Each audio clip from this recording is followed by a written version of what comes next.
बिस्मिल्लाहिर्रहमानिर्रहीम। DNA news channel के platform से मैं सैयद सरफराज अहमद मदनी आपसे मुखातिब हूँ। अभी कुछ घंटे पहले हरबंसपुरा में कुछ 10 बजे के करीब मैंने ये शोर सुना के इलाके को सील कर दिया गया है और आर्मी आ गई है और पुलिस आ गई है, कर्फ्यू लग गया है, ये हो गया वो हो गया है। तो मैं बाहर निकला हूँ देखने के लिए कि क्या माजरा है। तो बाहर जाके मुझे पता चला कि कुछ 2-4 गलियाँ हैं जो दाखिली खारजी रास्ते उन्होंने बंद किए हैं, लेकिन वो इस तरह बंद नहीं किए कि लोग परेशान हो जाएं या फिर लोगों को कोई प्रॉब्लम हो जाए। वो असल में हो वहाँ पे ये रहा था कि गवर्नमेंट की तरफ से कुछ पैसों की और राशन की इमदाद आई थी जो वहाँ तकसीम हो रही है, अभी भी हो रही है।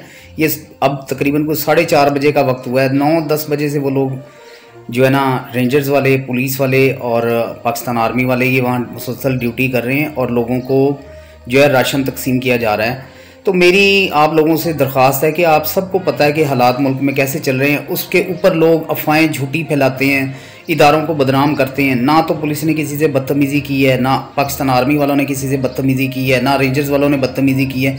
कोऑपरेटिव लोग हैं। और दूसरी बात ये है कि कुछ लोगों को मेरी बात शायद बुरी भी लगेगी, असल में हम लोगों में ज़्यादातर लोग ऐसे मौजूद हैं जिनकी वजह से उन्हें ऐसा करना पड़ता है सख्त हालात, क्योंकि बेकायदगी से काम करना और गैर तरीके से काम करना और काम को गलत तरीके से, बात को गलत तरीके से करना, इसलिए ऐसे लोगों को ऐसी एक्टिविटीज़ से थोड़ा दूर रखना चाहिए। गवर्नमेंट ऑफ पाकिस्तान जो है वो कोई आपके ख़िलाफ़ नहीं है, आपके मफाद में है। मैं कोई पाकिस्तान तहरीक इंसाफ का हामी नहीं हूँ, मैं तो एक जर्नलिस्ट हूँ।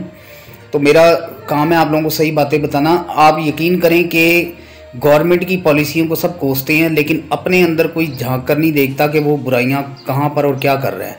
अभी इतने हालात ख़राब हैं, परचून की दुकान वाले हैं बाज़ारों में, इनको शुक्र अदा करना चाहिए अल्लाह पाक का कि आप लोगों को तो कुदरत ने एक मौका दिया हुआ है।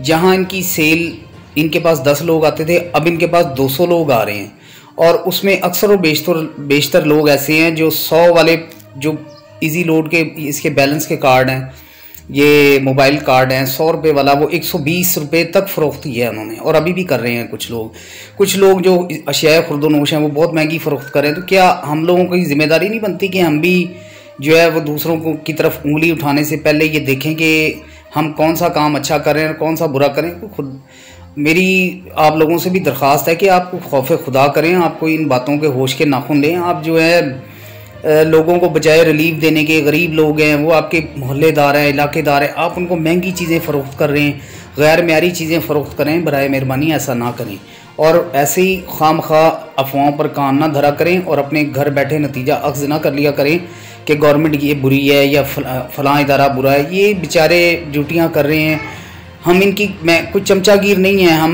ये हमसे हैं, हम इनसे हैं, तो इनकी इज़्ज़त करें, इनको अहमियत दें। हाँ, ये अगर आपके साथ ज़्यादती करें तो फिर आप उसको बताएं, मुख्तलिफ़ डिपार्टमेंट्स हैं उनको बताएं, सोशल मीडिया के ज़रिए बताएं। तो इंशाल्लाह मैं और मुझ समेत, मेरी टीम समेत और भी कुछ ऐसे लोग बैठे हुए हैं जो इस बात पे एक्शन लेंगे और इंशाल्लाह आपकी शिकायत का सद्देबाब करेंगे।